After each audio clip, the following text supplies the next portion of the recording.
Salam, hər vaxtınız xeyir. Bugünkü izahımız Afrika materikinin relyefi haqqında olacaqdır. Afrika materiki deməli 4 yarımkürədə yerləşən yeganə materikdir. Afrika həm ekvator vasitəsilə, həm də Qrinviç meridianı ilə kəsilir. Buna görə də şimal, cənub, şərq və qərb yarımkürələrində yerləşir. Sahəsi 30,3 milyon kvadrat kilometrdir. Afrika materiki dünyanın ən isti materikidir.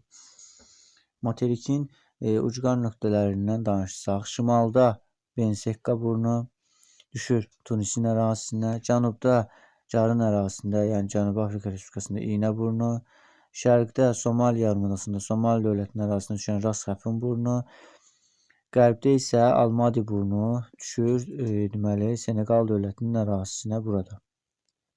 Materikin ümumi relyefi iki hissəyə ayrılır. Konkret olaraq Şimali və Qərbi Afrika, Cənubi və Şərqi Afrika.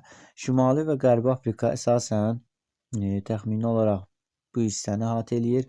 Deməli, bu ərazi əsasən belə deyək, ərazi olaraq əsasən Dendosian vakuumiyəti mənşəli çöküntülərlə örtülmüşdür. Həmçinin bunun əsas səbəbi Afrika Ərəbistan belə deyək, platformasının bu əraziyə uyğun gəlməsidir.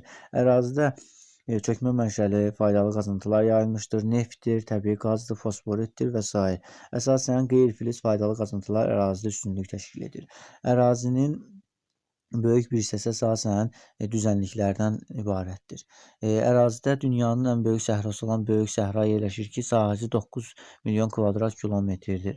Ərazinin şimalında dünyanın, deməli daha doğrusu Afrikanın ən cavan dağ sistemi olan, ümumiyyətlə təkcə cavan dağ sistemi olan Atlas dağları yerləşir. Ən hündür dağı Tubkal dağı məhz bu əraziyə düşür. Ərazidə bundan başqa bu xəritədə daha aydın görünür. Atlas dağları, Tubkal zirvəsi, Böyük Səhra və Əhəqqar, Tibesti və Darfur kimi şahid dağlar ərazidə yerləşmişdir. Bundan başqa Afrikanın ən çökək nöqtəsi Kattara çökəkliyi -133 metr. Həmçinin materikin qərbində Seneqal ovalığı, Seneqal çayının yaratdığı ərazi və Qırmızı dəniz sahilində Nubiya səhrası yerləşir. Afrikanın bu zonası, ümumiyyətlə şimal və qərb zonası digər ərazilərdən əsasən eol relyef formaları, yəni küləyin yaratdığı relyef formaları ilə fərqlənir.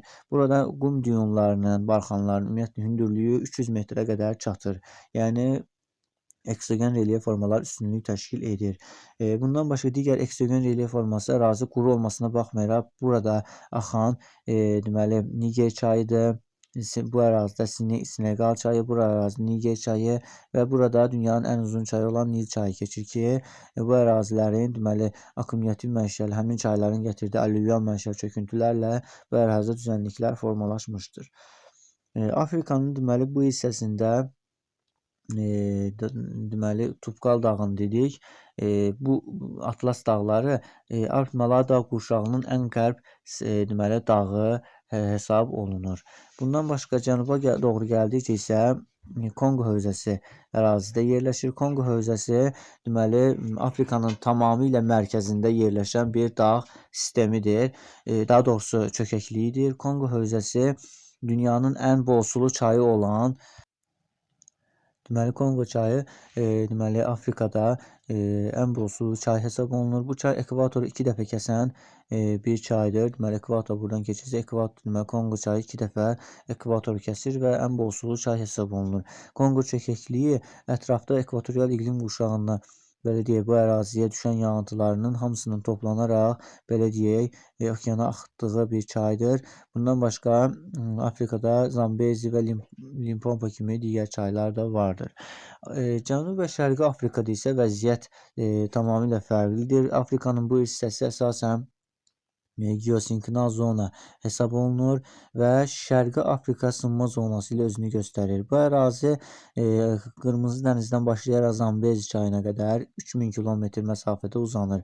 Bu Şərqi Afrika sınma zonasının mərkəzi Qraben, yəni çökmə, kənarları isə hər iki tərəfdə simmetrik yerləşən horslarla özünü göstərir və bu qrabenlərdə uzun, ensiz və dərin göllər yerləşir. Məsələn, Nyasa gölü, Tanganyika gölü, Victoria kimi göllər bu ərazidə yerləşir. Bura feal seysmikliyi ilə digər Afrikanın ərazilərindən seçilir. Fəaliyyətdə olan vulkan olan Kilimanjaro buradadır. Afrikanın ən hündür zirvəsi də məhz buradır, 5895 metr. Bundan başqa sönmüş Kenya və Kasimbi vulkanlardan misal göstərmək mümkündür. Afrikanın cənubunda isə belə deyək, Kalahari səhrası yerləşir. Deməli, Kalahari səhrası Afrikanın belə deyək, cənub hissəsində yerləşir və ondan cənubda isə Kap və Əjdaha dağları yerləşir. Kap Əjdaha dağları deməli bu hissəyə düşür. Afrikanın cənub qurtaracağına. Deməli, Kap dağları burada. Deməli, Kap dağları bu ərazidə, Əjdaha Drakon dağları isə bu ərazidə qədim dağlar hesab olunur. Kalahari səhrası isə burada yerləşir və bu səhranın sahəsi 2,5 milyon kvadrat kilometrdir. Nəhəng qum toplanmış bir ərazidir. Bu səhra düşür Namibiya, Botswana və Çar kimi dövlətlərin ərazisindən. Bu ərazidə də uzun deməli müddət ərzində bu Kap Əjdaha dağlarında enli çay dərələri yaranıb. Bunun da səbəbi burada yerləşən çaylardır ki, burada enli çay dərələrinin yaranmasına səbəb olmuşdur. Bundan başqa Afrikanın ətrafında olan bir sıra ada və yarımadalardan danışaq. Burada deməli şimal-qərbində Kanar adası, materikin ən böyük adası olan Madagaskar adası, bundan başqa Komor adaları, Şeyşel adası, materikin şərqində Somali yarımadası, Hind okeanı tərəfdə Sokotra adası, materikin belə deyək, materikə yaxın və divergent zonada yerləşən Müqəddəs Yelena, Volensisiya və Yaşılburun adalarında misal göstərmək olar. Bu adalar əsasən testlərə daha çox düşən adalar hesab olunur.